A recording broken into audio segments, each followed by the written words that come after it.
What's up, everybody? Hope you're doing very well. I got this jacket like 2 hours before this from a 53-year-old gay DJ, so your assumptions are correct, folks. So I'm a dad. I'm a stand-up comedian. I'm a father to a 4-year-old daughter, and that means all my friends are either children or autistic. And that also means I get asked what my favorite animal is pretty much every goddamn day.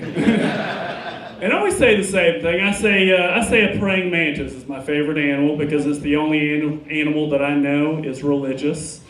You know, some of us are trying to make it to heaven, you know what I'm saying?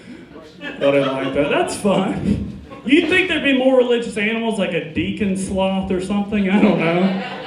Like a bird that doesn't like gay people, that'd be cool, I don't know, something different. But there's not, and that's disappointing. I think the problem is there's too many animals. I'll take that stand. I found out recently there's a lizard that doesn't have any legs, but they don't call it a snake. What? Fuck you, science, no. I found out about this, and the reason why they don't call it a snake is because snakes don't have eyelids. And lizards have eyelids. It's like, yeah, lizards also have fucking legs. I don't know when eyelids became more important to legs when it comes to determining things. Like, if I saw a guy with no eyelids, like, yeah, sure, he'd look surprised, sure.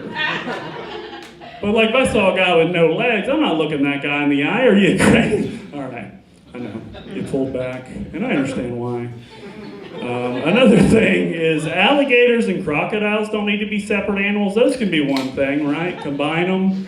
That's bad enough. I found out they got a third animal called a caiman. A caiman, if you don't know, it's just like a small crocodile, but they call it a third thing. Bullshit, man. Caiman my ass, man. Caiman my ass.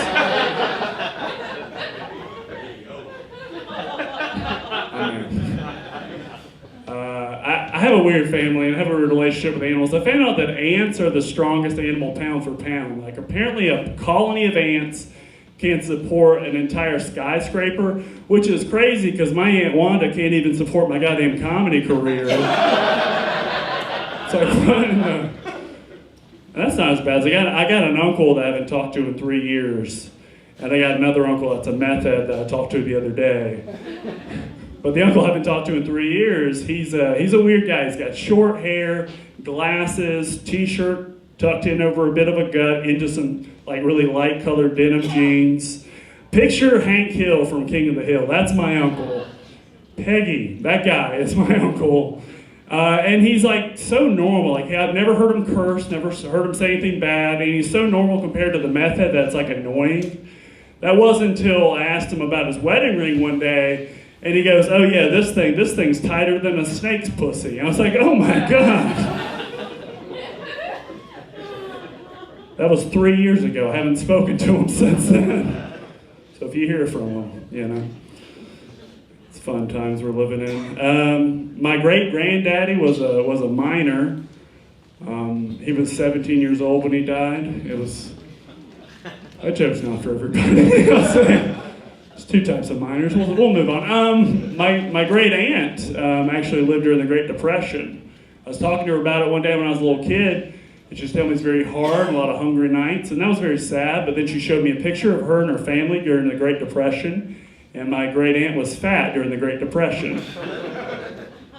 And this would be bad, but it wasn't like it just happened. This was years into the Great Depression. This wasn't like leftovers fat from a better time. This was leftovers fat. She was eating all the leftovers. Nobody could have any.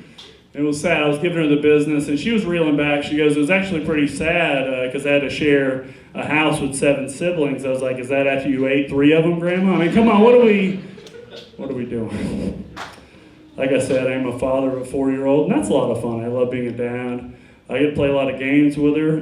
One game she came up with, my daughter, is a game called Cops and Bad Guys, which is interesting because she doesn't know those are the same thing yet. It's fun.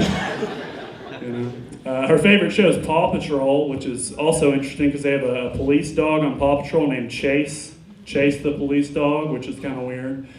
I don't like it because it's not realistic. Like, I've never once seen Chase, the police dog, like, bite an unarmed man, have to deal with the media scrutiny, go home and abuse his wife and puppies. I've never seen any of this shit.